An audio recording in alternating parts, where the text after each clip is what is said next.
անգամ հերքել եք ձեր կապը նախկինների հետ, բայց իշխող ուժից գրեթե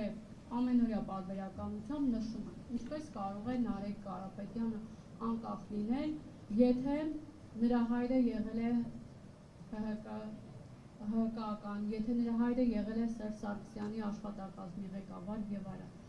Հիմա շնորհակալ եմ հարցի համար։ Կապը ինչպես եք բացատրում, որ դուք անկախ եք եւ կապ ունեք որևէ նախկին ուժի հետ։ Ինչպես եք կարծում, հայկական ամենամեծ կապիտալ ունեցող ընտանիքը մեկից կախված է, թե չէ։ Մի քիչ անհամեստություն դրսևորեմ։ Կարող է մարդ լինել, որ ումից Հայաստանում Սամվել Կարապետյանը կարող է կախված լինել։ Մարդիկ, ով այդ պնդումը մարդ Հայաստանում կարող է լինել, ով այդ պնդումը անում է, չի պատկերացնում իրերի դասավորվածությունը հողի վրա։ Երկրորդ բանը, ինչ վերաբերվում է նախկին կառավարությունների հետ աշխատանքին։ Քաղաքացիական պայմանագիր կուսակցության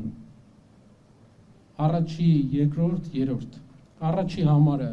ՀԱԿ անդամ էր, իմ հիշելով, երկրորդ համարը իմ հիշելով Հանրապետականի անդամ էր, երրորդ համարը իմ հիշելով Բարգավաճ Հայաստանի կողմնակից էր։